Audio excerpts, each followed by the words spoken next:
right. Got it. Got it.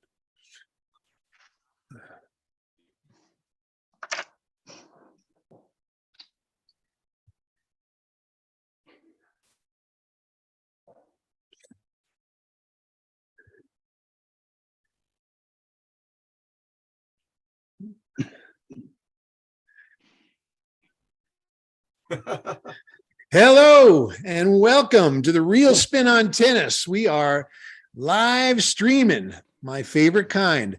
And tonight, I'm so excited. We've got a very unique show and a different show and fantastic guests as always. So let's just get right into it.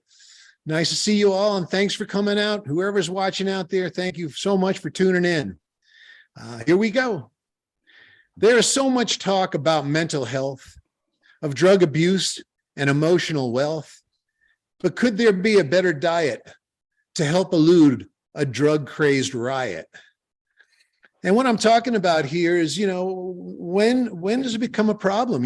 After having playing a tennis match and having a cold beer, I know that's something I've always kind of done from college till now. And there has to be a time that you go, okay, this is not a good idea anymore.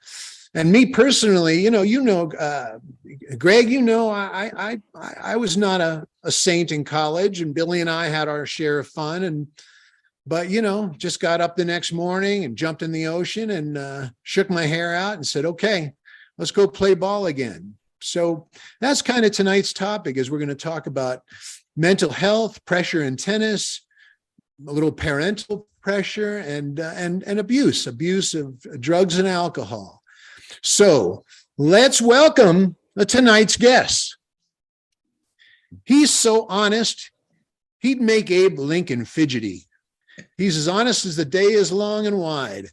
Author of the new book, You Can Get There From Here, and former top player and college player and coach, Barry Buss. Hey, Barry. Okay. This man puts the pep back into pep talk. So inspiring, he'll make you want to dance. Decades-long friend, coach of my rival teams, and notoriously great guy, coach of Boise State, Greg Patton. Hey, Coach. General. This guy understands the psychology of tennis parenting so well. Parents are beating down his door and saying, "Take my kids, please." Author, coach, player, Frank Giampaolo. Hi, Frank. Yeah. Hey, gang. Hey. Good to see you guys. And my co-host, he serves up bombs. Not quite as much as his act. I kid.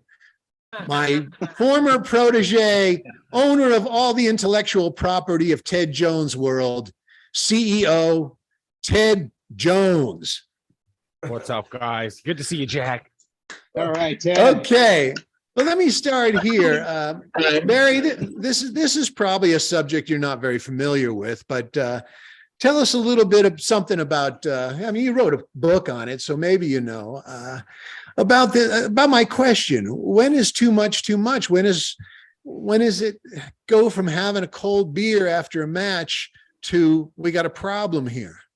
Well, thanks for having me on, you guys. Excellent question.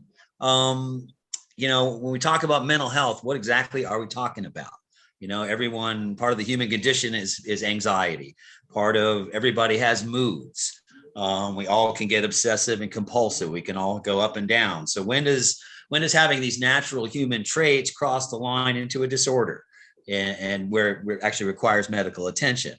So that's one of the ultimate challenges here. And secondly, I think the real trick to this, and a real challenge for all of us going forward, is a lot of this stuff is happening quite secretly. We have a public life where we're doing things. We have a private life where people know what we're doing, but we have a secret life too. And the secret life can either be behaviors or thoughts. And a lot of the times what's going on in your head, you don't really have anything to compare it to. If I'm acting out in a certain way that's different than my peers, then it's obvious that I'm either eating too much or drinking too much. It's obvious to compare yourself to them. But when things are going on inside of your head and you're struggling with your anxieties, your nerves, or you're manic or you're depressed or whatever it may be, it's you have nothing really to know that it's out of line. So you keep it to yourself. You don't really want to. You're kind of ashamed of it in many ways. And by the time you get to the point where it's becoming apparent that something may not be right with you, that at that point it's probably metastasized pretty badly into your system. So now all of a sudden you've got a chronic issue that's not going to be that easy to unwind. So this is the real challenge for all of us here is, we're dealing with a lot of very young people, tennis, teen tennis players. We're putting them under a great deal of stress. We don't really understand the environment as well as we could. I don't think the parents are as savvy as they could be. The coaches certainly aren't. We've left an awful lot to chance, and in my lifetime, my story is quite extreme in many ways, but, we've watched a lot of other players, that we've grown up with, Nick Kyrgios. We got Marty Fish is having a Netflix documentary. We've got, Naomi Osaka just pulled the ripcord. She can barely compete anymore. We got Ash Barty, at number one in the world, just stepping away from tennis for the second time. She's obviously not having a lot of fun out there. So these are the real challenges for moving forward for us. How do we start a dialogue and a conversation about this? And, in the writing of my book, I try to get my story out there and just kind of be a part of this conversation. You see, it's funny because I always thought it was just, I don't know. I thought all the kids party. I mean, that's the word. I thought we all partied, and I just thought the better players partied better. You know what I mean? Partied more, had more girls around them, had more access to booze and drugs and whatever. And I just, because the pressure, it's just two different subjects, I guess. The pressure always seemed to me to be the same. I mean, it's just tennis. Tennis is filled with pressure, don't double fault, can't lose in front of my dad, stuff like that. I don't want to go from 4 on the team to 5 on the team. So I can't lose to this guy who's challenged me every friggin' week. This guy's challenging me. I want to just kill the guy. But, it happens. I mean, is it inherent in tennis, or do you think it's deeper than that? Greg, let me ask you real quick, because you're a college coach, and I mean, you were a college coach like my friend Dick Gould. I mean, you were a college coach through the 70s and the 80s. I mean, and I thought that was the drug era, right? Love, sex, drugs, and rock and roll. But it seems like with fentanyl now, it just gets to be worse and worse. But what was it like? Did you have any guys on the team that you had to tame, and did you know when to tame them? Well, yeah, it was. I mean, I coached how many years? Almost 40 years. And, right? No, 30. No, it was 40. But needless to say, the thing is, I always believe that success without celebration, failure. Okay, so you've got to entwine that. I think every society in the world has celebrations, and they have play, and they have love, and they have music, and these are things that binds mankind. I think a lot of people. So you're talking about celebrating, and there's great ways to celebrate, and there's horrible ways to celebrate. But I think the ultimate reason that people pursue sports is that, and there's several, but one of them is that element of celebration. And like I said, I always tell, and you can see it on the circuit now more than ever, is that players have their team. Well, what's one of the main roles that you see their team do is they encourage, but basically celebrate, during the match. And then if they win, then there's the ultimate celebration. So, but that's a fine line to walk. I don't think people abuse drugs or with the ultimate drugs or alcohol or whatever it may be, based on celebrating a victory or something they've done well. A lot of times I think it's there to numb the pain.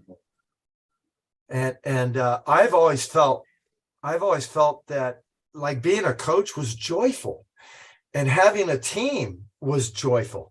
I loved, I'm not really good coaching one-on-one, where I excel is having a family and making a group, a brotherhood, a family with a bunch of players, and with the hope and with the goal and the idea and the ideal to, to create bonds and friendships and a life that's really worth living. And that basically illuminates their life. So that's a fine line. I love, basically what I've learned, because I've gone through this. When we talk about drug abuse and about substance abuse and everything, that's been, and with all college coaches, everybody deals with it. Some ignore it. Some try to change it sometimes. And basically what I finally came down to was a position. It has to be a position of love, because I love to coach and I love the guys, truly love them. It was, it was like my life. And I think that you have to be able to navigate those waters really well. And I really think, and I'm so glad Frank's on this call, and Barry, I mean, you're amazing. That book you wrote, I read it in a day. I spent a whole day, and I've never done that. Yeah, me too. Terrific. It's hard. I have poor vision. It's hard to read, but I mean, it was hours and hours, and I laughed and I cried, and there's things, and I feel like, God, what could I have done more? And I just, I was just young, I just cared. I think the one thing about Barry, in Barry's case, I knew Barry had some baggage, and we talked about it, Barry. and I had a saying that I wrote down from the very start of my career, and it was this: if you have a heart to change, my door is always, always open to you, and it was just in that. And Barry, in Barry's story, one thing that's really important, you wanted to be the shining light to everybody and to me. And you wanted to be the man that you wanted to be, but that I always talked to you about you could become. And so it was, it's a strange thing, but I do think that we as coaches need, and parents and as friends, have got to find the great way to celebrate, and also the great way to support. Like when you lose, a coach to start ragging on you, you're going to go, I mean, there's a game. It's a freaking game. Right. And I always felt that in the back of the corner of my life, it's just a game. I mean, I coached tennis. I started when I was in college, and I started out of joy. My father died when I was 18. I'm the oldest of 7. I have a sister who was mentally challenged and passed away when she was in her 30s. I had my mother trying to keep a family together, 7 kids, and I'm 18. So she's around 35, 40. So tennis was the safe haven. Tennis was the paradise. I didn't want to work. I just wanted to be out on the court and have this family of guys and have it. Because, Barry, I'm not that much older than you. I don't think, I started coaching when I was 23. Right. I was at Irvine. I was in my 20s. Right. But what you said is really good. I think more than ever, we need to spend more attention and detail to celebrate every and all little success and win that we have. You know what I mean? And it's even impacted me in a way that, in tennis, that's what I love about the teams and about having people do that. And I think the college tennis was one of the main stimulus and instigated how on the pro circuit now you see the coaches getting into it. It's not this really prim and prissy game anymore, like a little bit of this. Right. I don't mean to be long-winded, so that was too much. No, I feel it. I feel you. Frank, let me ask you, you've got such a varied background. I mean, where would you start with this conversation? Would you start with pressure, or would you start of the game itself, or do you know much about what we're talking about, this whole idea of abuse? I got to say, I have no idea what you guys are talking about. No, I'm just kidding. See, all right, that was for Teddy right there. Because you got it, dude. Jack, sign him up. We're gonna sign him up to a long-term deal. Right there. But Well, look, here's my take just from this stuff really is that I think it's meaningful for everybody to understand that sports can be like the coping tool for dealing with pressure, or it could be the cause of the pressure and the anxiety. And there's like a contrast that I see often with players that are going through high performance sports. I see it. Sports can it can increase your fitness or it could cause injuries, right? It could reduce stress for some people, but cause stress for other people. And it can improve confidence and self-esteem for some and just destroy it for others. So to me, it's always really interesting. I like just to look at the motivational factors. And to me, if the athletes are more intrinsically motivated, if they are motivated to get better at the game every week and enjoy the game and exercise, and I think that's the best bet. The guys that are more, and the gals that are more extrinsically kind of motivated, the ones that really need the trophies and the scholarships, and they feel they get in trouble if they don't get it. Those are the ones that seem to hurt a little bit more in the process. So that's my quick take on it right now, but off to you, Teddy. Teddy, you're a comedian, so you say. And, to me, the comedians have the 3 Ds always: depravity, depression, and debauchery. Are you going to leave this meeting tonight? Are you going to go on the straight and narrow starting tomorrow? Or do you see a lot of the abuse we're talking about in the comedy acts? Because comedians are kind of famous for all this stuff. They're kind of rock stars, which I think is what's happening to tennis players. They're turning into rock stars, or maybe they've always been rock stars, and they start to act like rock stars. So you played tennis for college, and now you're on stage. How bombed do you have to get before you bomb? I mean, what's the deal? I think just in general, when you talk about anything that's really a solo type sport or something where you need to kind of be a leader in order to succeed, like, Greg being the coach of a team that's highly ranked in the country. Barry, what did you win? Like, you almost won as many matches as Jimmy Connors, right? I think I tied his record. Yeah.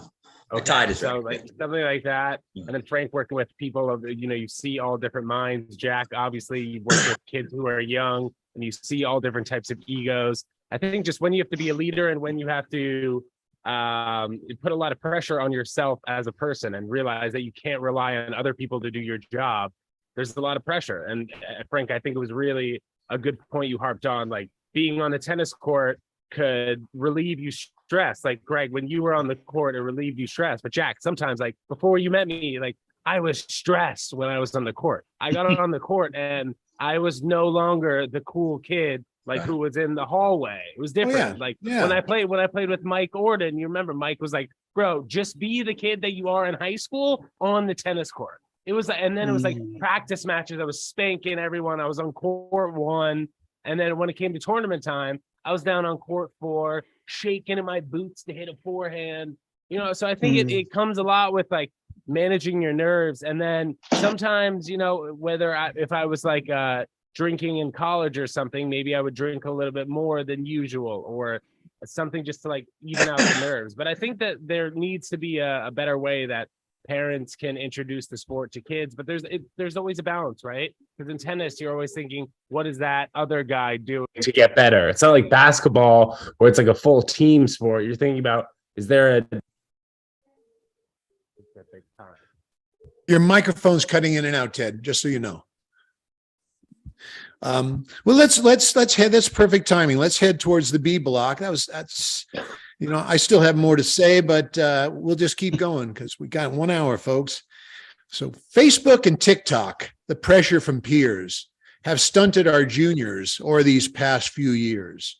Woo! Or is tennis just one of those individual sports which brings out the best and the worst of all sorts? And I guess that's my next thing is it really today? Is it because of all the social media and whatnot? or has tennis always been the same? Because for me, I can tell you the few times I got to the finals, or, I could hardly sleep the night before, or I puked before the match.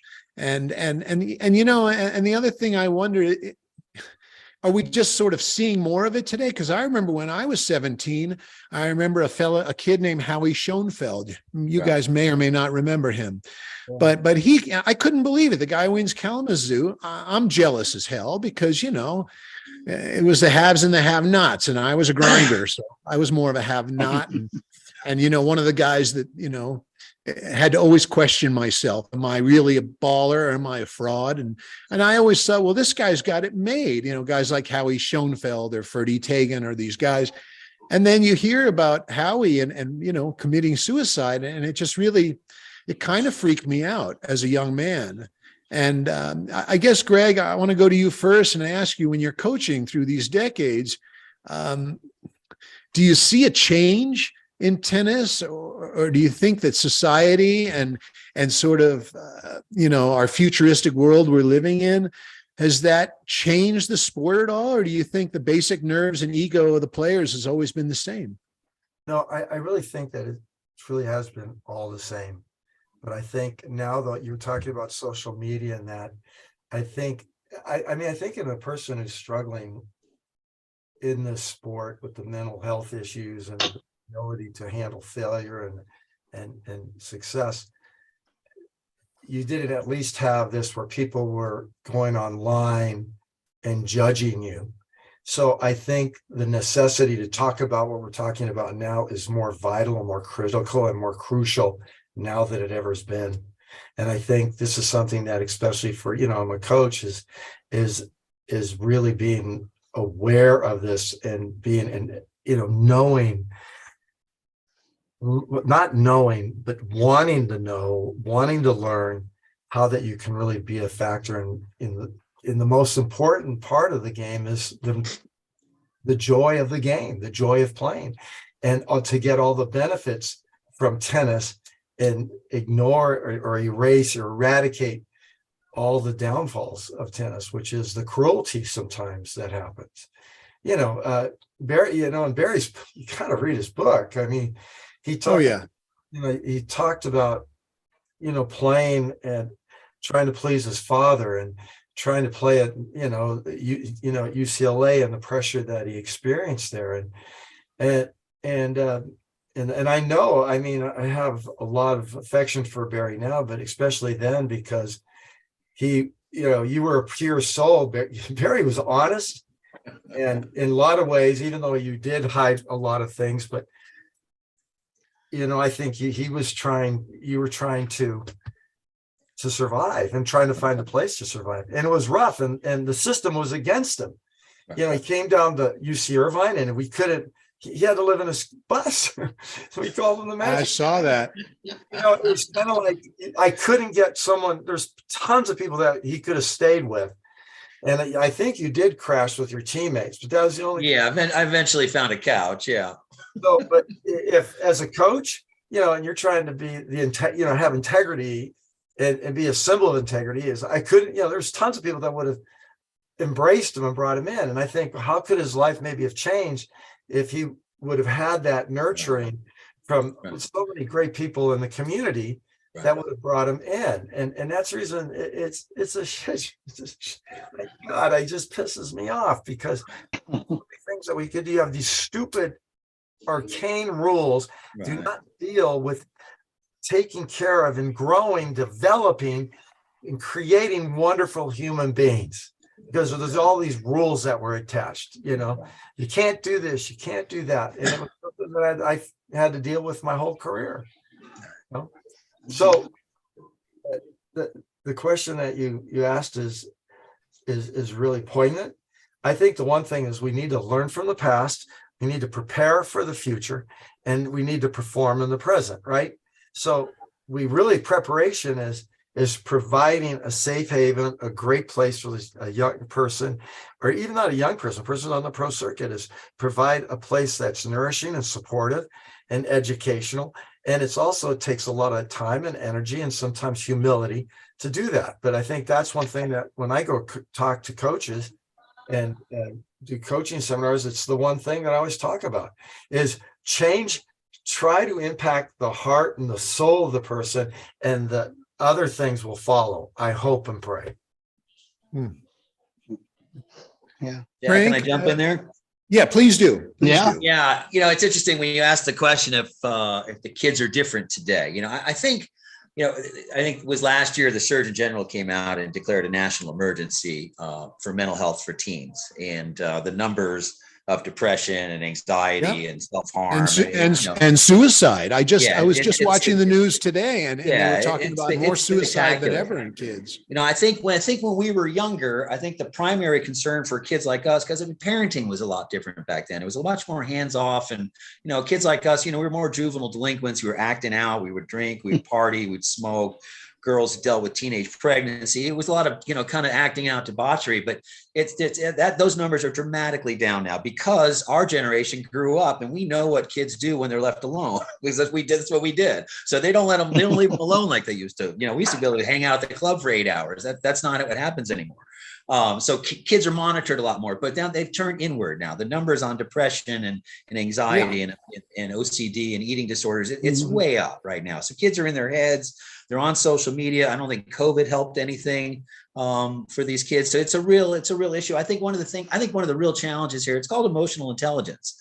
And I just don't think we're teaching it. And, it's starting to make some inroads into the school systems and stuff. But I think an industry-wide initiative for coaches, players, parents, and organizations trying to navigate the space. Because listen, if you have an underlying condition, and this is something I felt privy to, tennis stress is not going to make things better. It's just not. And over time, we're watching it with Kyrgios, who can come out and be okay for a little bit, and then he just falls right back off again. So if you've got something going on, it's going to show up under sustained stress, just like any adult under stress. Nobody handles stress that well. And the stress of tennis, the long haul of an athletic career, the requirements of training, of having to be disciplined and the sacrifices required, it's just different. Now, listen, when I was growing up, it was 40 years ago, nobody knew anything. Nobody was talking about recovery or addiction or mental health, certainly not bipolar disorder. So I give everybody kind of a free pass back then. My parents didn't know anything. My teachers, we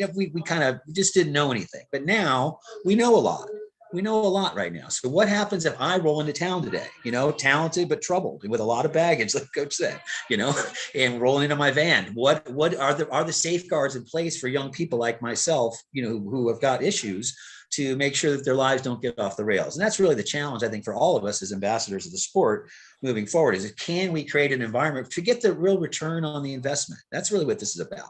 It's performance enhancing, it's life enhancing, it's even life saving if you get into, some dangerous areas here. But if it just goes unaddressed, we're just leaving it's too much trial and error with way too much error. And we're watching, listen, we've lost Howard Schoenfeld, we lost Woody Hunt, we lost Shelley Solomon, right. Scott Seegerseth. I can go Brad Ackerman. There's a lot of kids. We've been to some funerals over the years, and it didn't have to be that way, so. And do you think it's because no one saw it coming, or you think I just don't think anybody, nothing they could have done? I don't think we've, kind of like what Frank said, some kids are going to respond real well to the stress. Others are going to crack. It just, there's no, always the analogy I use, if you take 100 kids and take them to the DMV when they're 12, a couple will turn into NASCAR drivers. The 3 are going to crash into a car getting out of the parking lot. So it just depends on their innate skills and what their abilities to manage things like that. Some kids that I knew were terribly troubled, they go on a tennis court and all of a sudden that was their safe haven and they could just block out the world and ball. And then others like myself and others who went onto that court, and that became the real stress, just almost a traumatized, it was a toxic stress. It would just get repeated over and over again. So I just think if we can get everyone on board here, and I think this is really where the USTA and everyone is going to be going in the next couple of years here, that, Dr. Hainline coming in as a doctor, he's a medical doctor. This is a real important area for him. The new USTA president and stuff. And I just think everyone is really starting to say, this stuff is out there now. Now, what do we do? Okay, we've got to figure something out. The conversation has begun.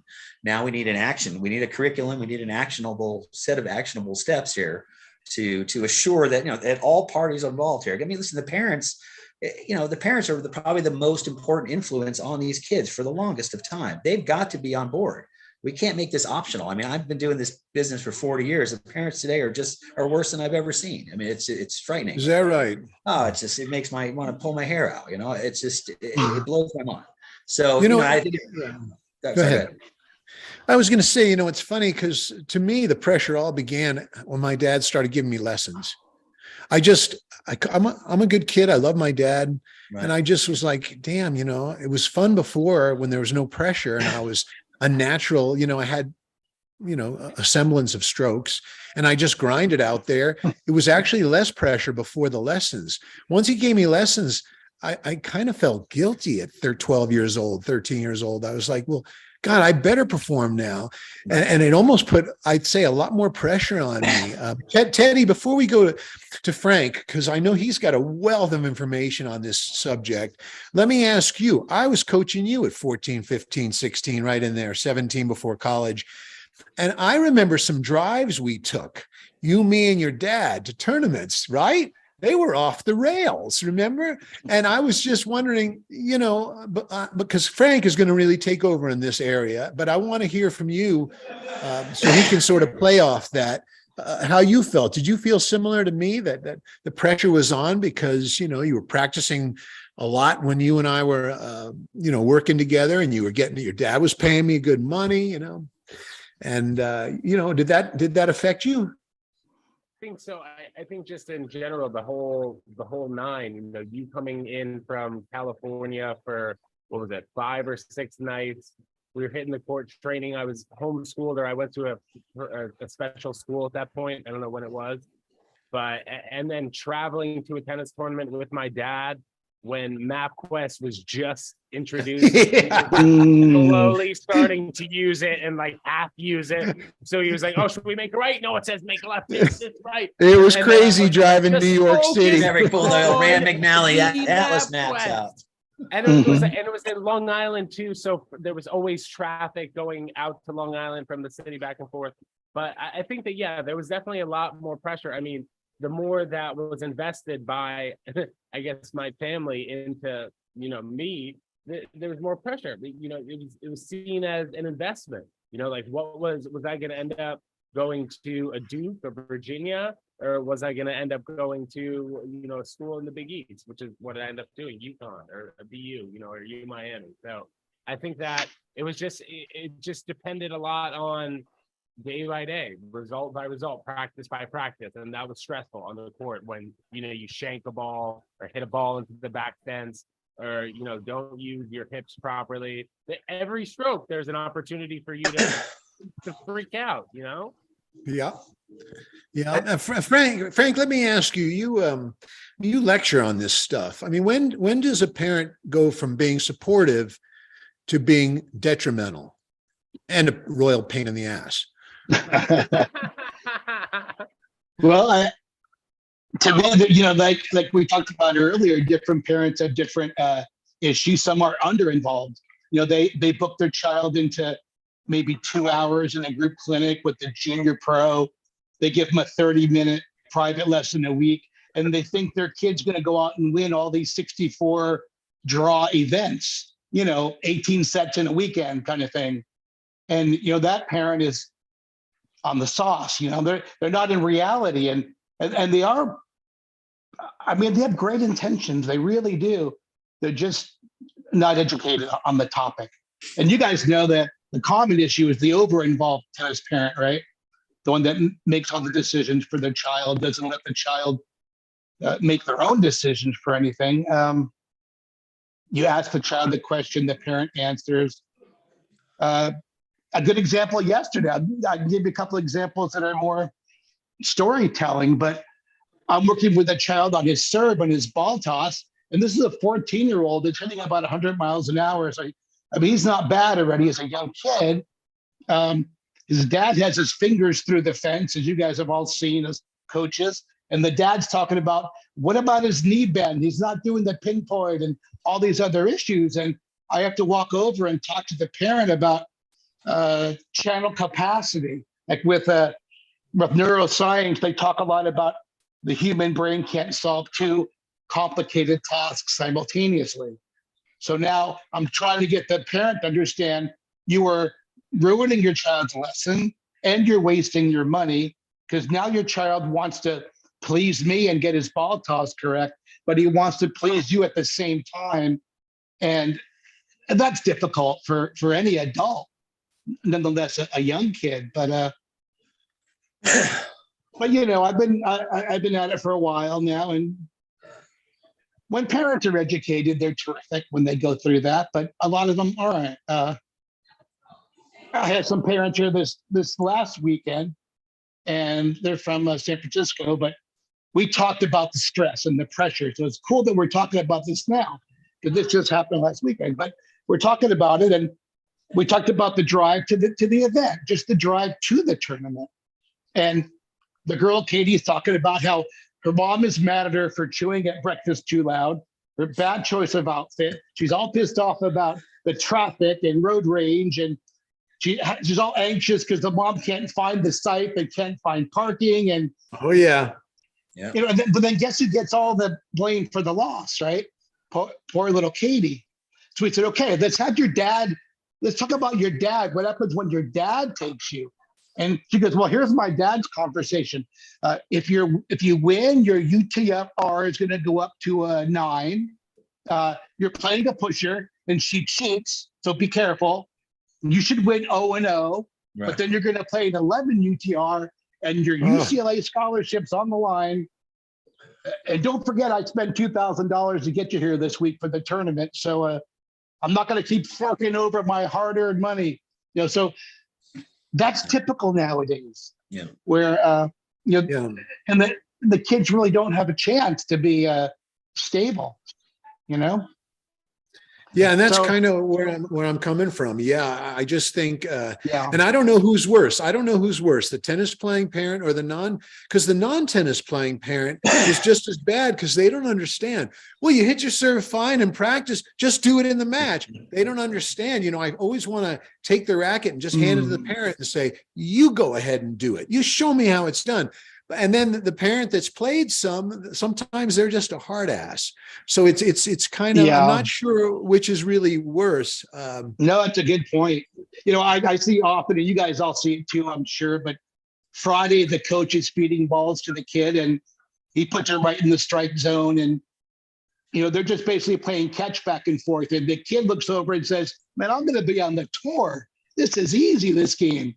And then now the next day, he plays a push and retriever, and he's in a violent game of keep away instead of a calm, relaxing game of catch, right? And Right. now they wonder, what's going on? I'm great in practice. I stink in a tournament. I can't even beat Teddy, they say. Right. That's and that's the thing with tennis. You know, let's face it, you guys, It's one day you're weird. on top of the mountain and the next day you go, I suck. I quit. I mean, I can't Yes. imagine one junior tennis player that hasn't quit at least 4 or 5 times. Teddy, when I met you, you had quit. Yeah. So, or you were on the verge of quitting, which is what I was brought in for, I heard. You know, it reminds me of a story. I had a mom club player. I coached her son, no names, but he was number 1 in SoCal. This is back in 99 when they had 10 and unders. They don't have 10 and unders anymore, but they had 10s in the sectionals and they had a ranking. And he was number 1. And in the 12s, he went to 3. And then in the 14s, he quit. But he was a sweet kid, cool kid. And I'll never forget, the mother she would be on the sidelines when he played a match. And every time he missed, she'd slap her leg and he'd go like that. And to this day, now he's in his 30s, he still has a twitch. Right. It's so sad. I mean, it was the saddest thing for me to watch. And I was a young coach. I was in my early 20s. I didn't know what to do. But I knew it was destroying this kid. Greg, let me ask you really quickly. Have you had to deal with parents in the coaching, or do they pretty much drop the kids off at college, say, Coach, good luck. He's all yours now? No, it's that's the reason I lost my hair. I'm the only Patton. I think, you know, both my son and daughter played college tennis, and they both work in tennis. I realize, and I take this, and I was basically taught by my mother, who had an eye accident and learned she figured out that tennis is probably one of the only sports I could play because the court is constant. the ball, if you can judge where the ball lands on the court, you can figure out where it's going to come to you when you receive it, when you hit the ball. So she was brilliant in a lot of ways. And she went on to coach at the junior college there. But I think the thing, as you're talking, and it's about this culture that's created, I think coaches need to try to really embrace and making a really positive culture for their players, to at least give them a chance. I think one of them is, when the kids go, I mean, everybody's the enemy, right? So when my kids, that's right, ever want them to do was make friends, and make friends. And that's kind of the root of, I mean, as Barry knows, you were with me for 2 years, and I love people, and tennis was this family that we all understood. I think, and I may be wrong on this. I really want to hear what you have to say too, Frank, about this. Is I almost feel like the only people that really understand kids sometimes are the other kids.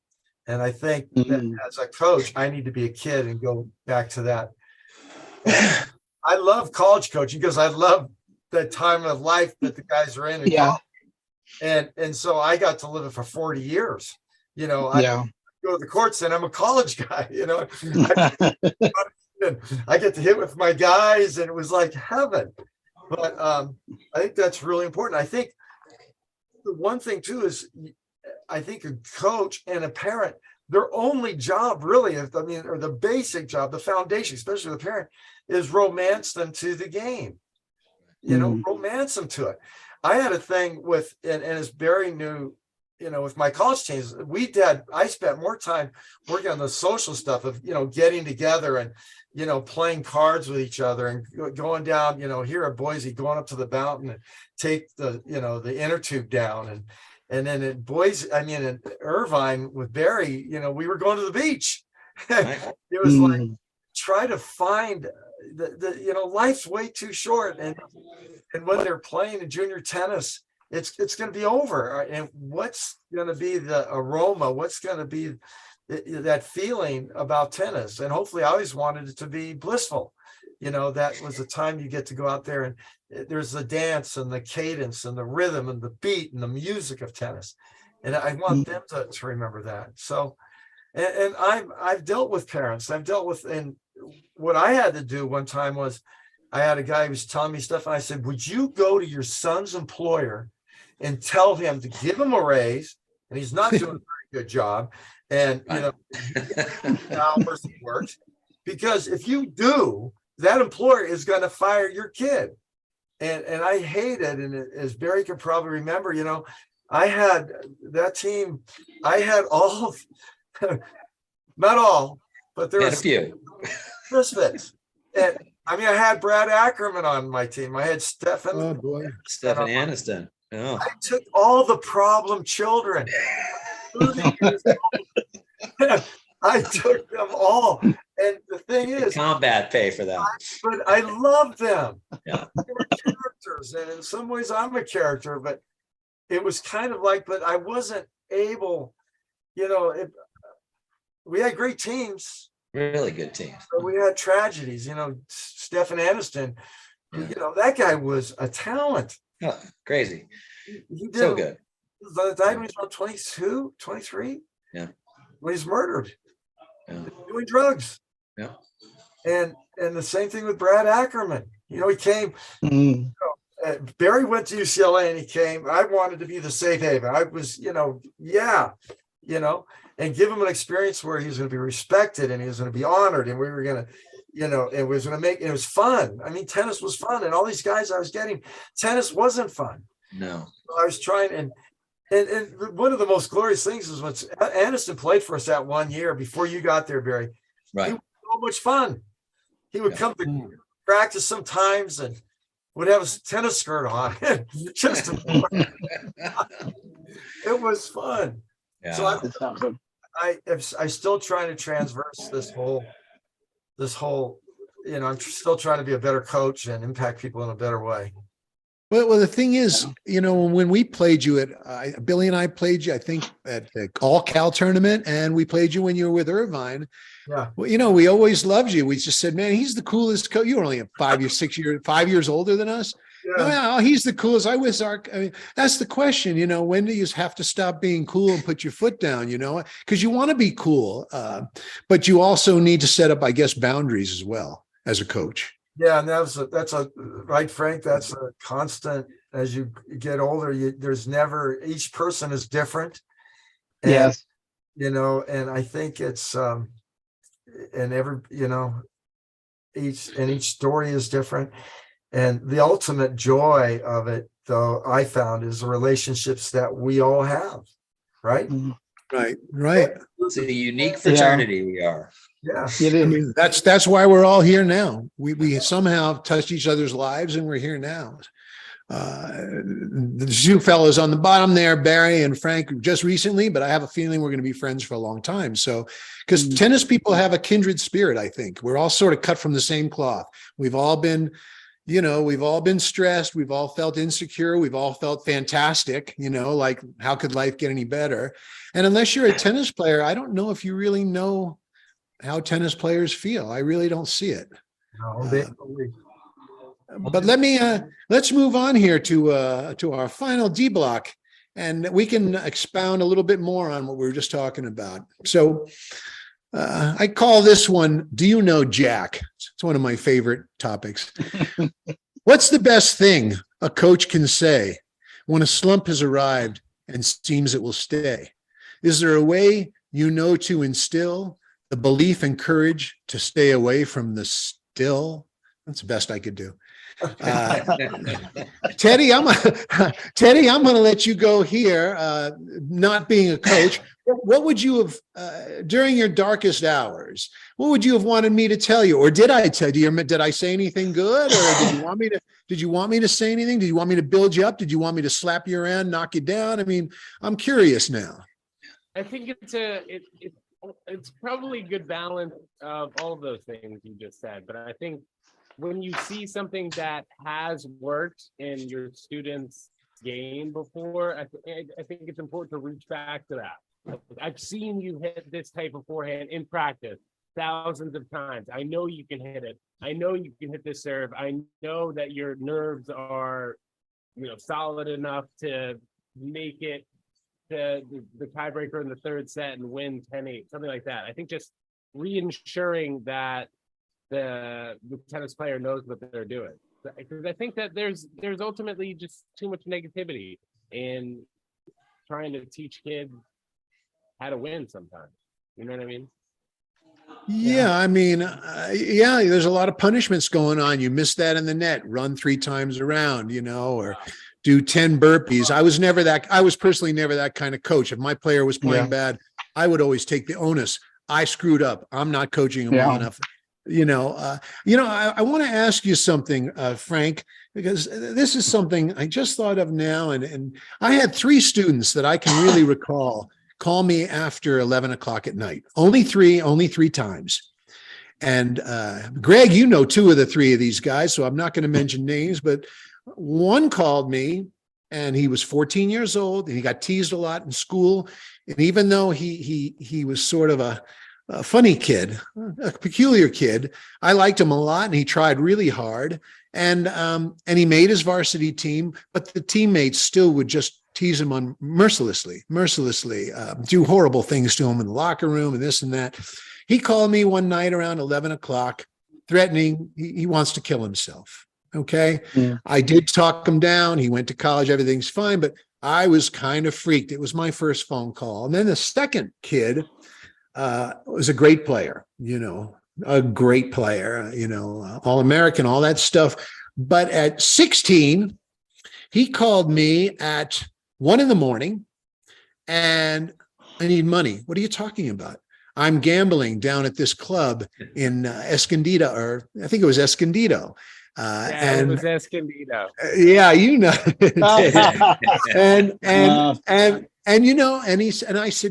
said, I almost said his name. I said, this is inappropriate. I didn't know what else to say. I was dumbfounded. I was tired too. And I said, this is inappropriate. I have to hang up now. I didn't know what else to do. He said, my dad will. I said, ask your father. I'm not your father. Just give me your credit card. Not a chance. And Barry, it's another one of those cases where this kid was a great player, And I always thought the great players did the cool things like gambling when they were 16 with a 21-year-old license, you know? Right. And then the third was another kid, another great player. And I mean, great, your stature of great there, Barry. And he called me at 11 o'clock crying his eyes out. I can't take it anymore. I can't take him anymore. My parents drug test me every day. I just can't, I want to live with you. And I just said, I can't do that. I just can't. I'm sorry. I love you because I do. I love all my students. And I just couldn't do it. I said, I'm sorry. I don't know what to tell you. I can't do that. That's really crossing the line. I said, I'm really sorry you're having trouble. But Frank, I guess I want to go to you. I mean, I'm probably screwed them all up. I was younger, but what do you do in those? Seriously, what do you do in those situations when they can't get along with their parents, or they're having an issue with their parents, and they come to you to sort of be their Uncle Jack or whatever it was they were doing? But those 3 calls were real, and they all freaked me out. Yeah, well, luckily I have not had that call yet. I'm sure I would just get in the car and go to them if I could in any way.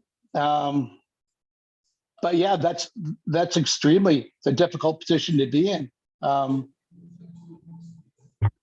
me, I don't know. Like, all these type of questions are all customized answers, really based on not just the players, but the parents and the siblings, and so I got to be honest, I don't know. I don't have a good answer for that, to be honest. That might be a little bit out of my wheelhouse, but I feel for you. You went for that 3 times, but it's meaningful that you're that type of person that people know they can come to you. Well, that's what I mean. And Greg, that's sort of what I'm going to ask you. When do you, like I said, you were the coolest dude, man. Billy and I loved you. And what's the deal? When do you go from being a cool dude to, putting your foot down? I mean, it's hard, but I guess call it tough love, but there's not, the question is to get back to why we play. And I've talked to you about this earlier. Why you play is from the very beginning is I wanted the players to realize that you don't play to meet girls. You don't play because your parents want you to. You don't play to try to get a tennis scholarship. Is you play, and a player told me this, and this is what I'm passing on, is he played because he loved how he felt. He loved how he felt when he played. And I always stress not winning and losing, but just to be out there and to play a game, a childlike sense of play. So all practices when I coach our national collegiate team in Europe every December. And that's the one thing that I always emphasize. We are here to have the best time ever playing a game. And we're going to be teammates, and we're going to lift each other up and celebrate everybody's success. And whatever happens, happens. Well, what happens is we win all the time because there's none of that pressure. You know what I mean? And I think good coaches put pressure off their players, and they have that skill to do that.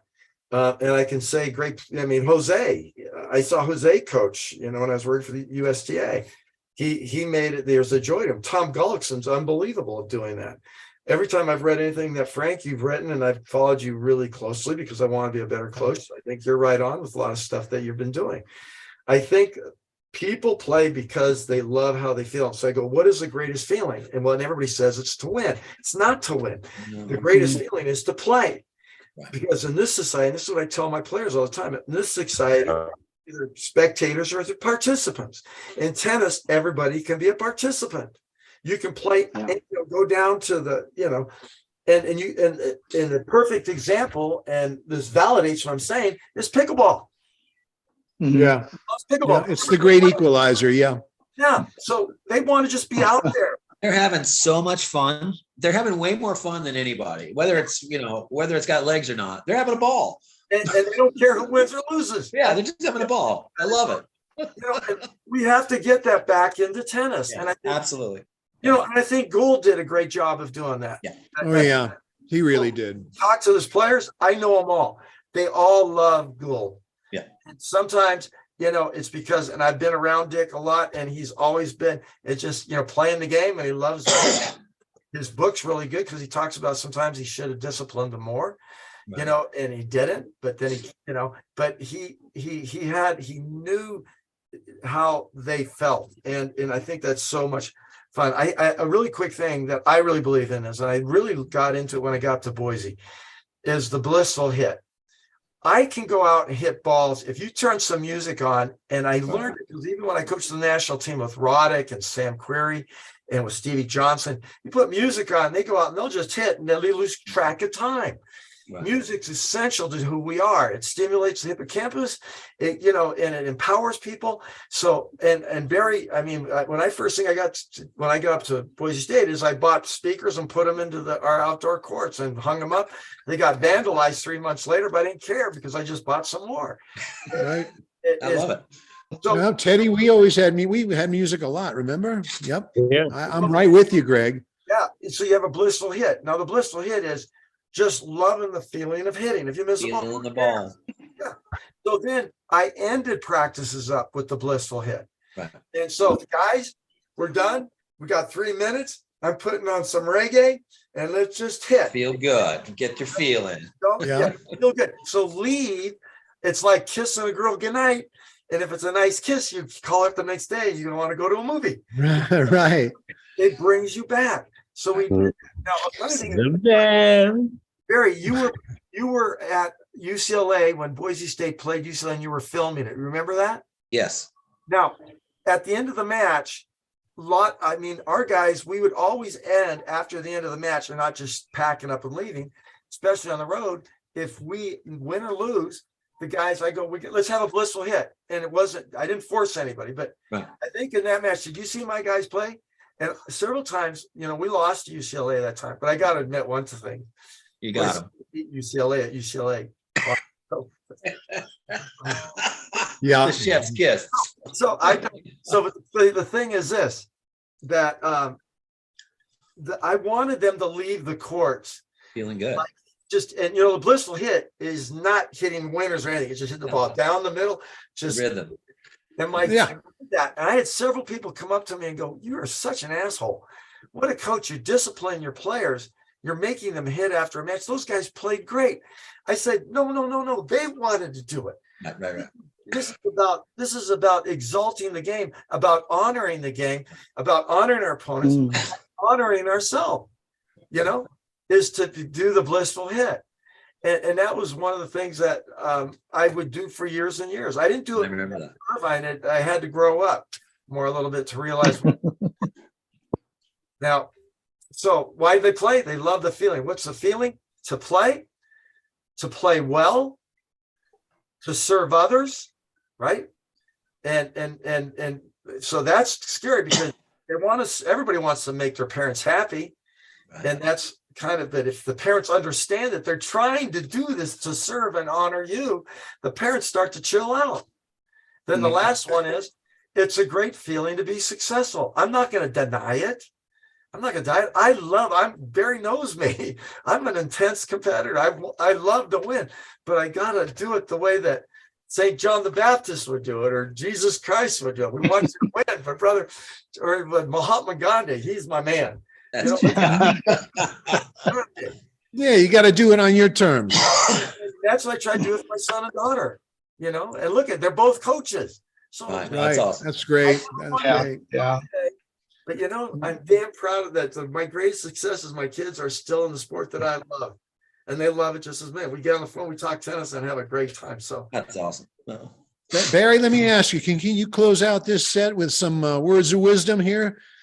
I love what Greg said a second ago, where kids the only people who really understand kids or other kids, and I like that too. Yep. I think one of the challenges, I think we forget how crazy being a teenager can be. I mean, I think back on just the thought processes I had there as an adolescent trying to grow up, and it's not wrapped all that tight. The things that are important to you when you're 14, 15, 16 years old, the things you're worrying about, they're not terribly adult things. And I think as we become adults, once we get through that kind of craziness, we have a tendency to not want to acknowledge that anymore, like how difficult that those years can be for some kids. And so what I try to do really well now is I really want to try to put myself in their shoes as much as I can and understand, I was there once myself, and not that I have to relive those years, but just to understand the complexity, how important it is for them to have friends and to be accepted and to just kind of assert their own identity and have their own personality. And it's a challenge on top of that, trying to play this incredibly complicated game of tennis with all the pressures that go along with, being an elite player. So I think, it's kind of like extending our circle of compassion. Can we just get our feel what these kids are feeling a little bit more? And guide them and stuff. And, and kind of what you were talking about before, when you're getting those calls at night, that's complicated. You're getting involved in family dynamics that, it generally doesn't end well. You can do the best you can, but, is it zero tolerance or tough love or, whichever card you pick, sometimes it just, apparently doesn't always end well, but no, it's just all really good stuff, you guys. I mean, it's just the more we talk about it, the more we, these are conversations, they're hard conversations to have. And you get a couple smart people together here. I've learned a lot tonight, and just want to thank you guys all for having me on here. Yeah, I appreciate it. And that does bring us to the end. Gary, I wasn't going to do this, but Jay, since you got that shirt on, man. I got my Grateful Dead since shirt on. You got your shirt on, man. I gotta do this for you. I got my dancing bear right there. Here you go. Oh boy. I'm a sober hippie writer, tennis pro. Trucking. Got my chips, Check, please. Later. Anyway, you guys, this has been a lot of fun. I just happened to be jamming before you guys came on. I was jamming and I saw that Dead shirt. Sorry, bro. I had to do it. Hey, you guys, time for a quick shameless plug. I'll start and show you how it's done. If you enjoyed it, thanks everyone for showing up tonight, especially my guests. Love you guys. I really appreciate it. Just so insightful, and I feel so blessed to just be with you guys tonight. And thank you, audience, for checking us out, or if you watch us on a recording, thanks for tuning in. Go to BroudyTennis.com. You want to see some more cool stuff, go look at The Real Spin on Tennis. Last week we had Johan Creek, the week before he and Roscoe Tanner, and so they're all great episodes. And we also do Living at the 45, which I've done with all these gentlemen here. Everyone here, we've had a great talk, and I'm sure we'll have more. And go ahead, Barry. Shameless plug time. Well, thanks, Jack. I wrote a book last year called You Can Get There From Here. In the course of doing that, I've been asked a lot of questions about my life and the events that transpired. So I'm writing another book this summer. It'll be a kind of a teaching compendium to my book. It'll be a website that I put out called First Ball to Last, kind of an exercise towards mental health and wellness and emotional intelligence in our sport of tennis. And hopefully going to make this an industry-wide initiative, and should be coming very soon in a couple months here. So keep an eye out. Fantastic. We'll look out for that. Teddy, you playing any dates these days? Yeah, Jack. Guys, everybody watching, and thank you so much, Greg, Barry, and Frank, for joining us this week. This was really insightful, man. It was great to talk to all of you. Follow Ted Jones World. We have the Ted Jones Comedy Show. If you guys are in New York City this Thursday, message me at Ted Jones World on Instagram, or just check Instagram, Ted Jones World in general, guys, and get to a comedy show. Thank you, Jack. Frank? Well, you can just find me on Google, and unless I owe you money, then Venmo. Maybe don't. Venmo. But I just want to say real quick, Greg, I've been wanting to meet you for 30 years now. And Barry, your book is incredible. Jack, nice job.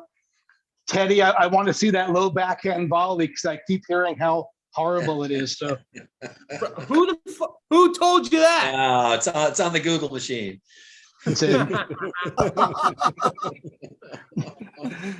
All right, Greg, have you got any shameless plugs for us, or you just living a humble life there in Boise? I'm just trying every day, man. I just want to hit tennis balls. The older I get, it's a like the childlike sense of being, awe and wonder, and make friends. I mean, that's the secret of life, I think. And you can struggle, sometimes it's a struggle, but when you have that, you have this game. It's an unbelievable, beautiful game. Nice. Well, fellas, thank you so much to tonight's guests, Greg Patton, Ted Jones, Frank Giampaolo, and Barry Buss. Thank you so much, and we'll take Thank it you, out. guys. See you all. See you soon, guys. Be well, everybody. The Magic Bus. Thank you, my man. Talk to you soon. All right.